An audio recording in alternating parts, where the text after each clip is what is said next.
சாரதி அனுமதி பத்திரங்கள் செல்லுபடியாகும் காலத்தை 8 ஆண்டுகளில் இருந்து அதிகரிக்க போக்குவரத்து அமைச்சு திட்டமிட்டுள்ளது.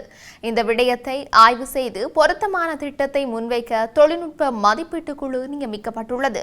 சாரதி அனுமதி பத்திரங்களை பெறும்போது விண்ணப்பதாரர்களின் வயது மற்றும் உடல் தகுதியை கருத்தில் கொண்டு சாரதி அனுமதி பத்திரங்களை செல்லுபடியாகும் காலத்தை 8 ஆண்டுகளுக்கு மேல் அதிகரிக்க திட்டமிடப்பட்டுள்ளது.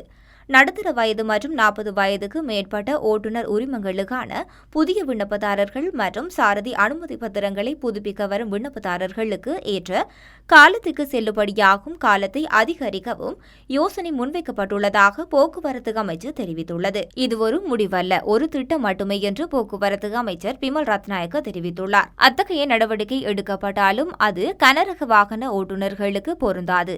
கனரக வாகன ஓட்டுநர்கள் ஒவ்வொரு 3 வருடங்களுக்கு தங்கள் சாரதி அனுமதி பத்திரங்களை புதுப்பிக்க வேண்டும் என அவர் கூறியுள்ளார். ஓட்டுநர் உரிமங்களை பெறுவதற்கு அவசியமான தேசிய போக்குவரத்து மருத்துவ உடற்தகுதி சான்றிதழ் அச்சிடுவதை நிறுத்துவது குறித்து கவனம் செலுத்தப்பட்டுள்ளது. உடற்தகுதி சான்றிதழ்களை ஆன்லைன் டிஜிட்டல் அமைப்பு மூலம் மோட்டார் வாகன திணைக்களத்துக்கு அனுப்பும் பணிகள் நடைபெற்று வருவதாகவும் அமைச்சர் தெரிவித்துள்ளார்.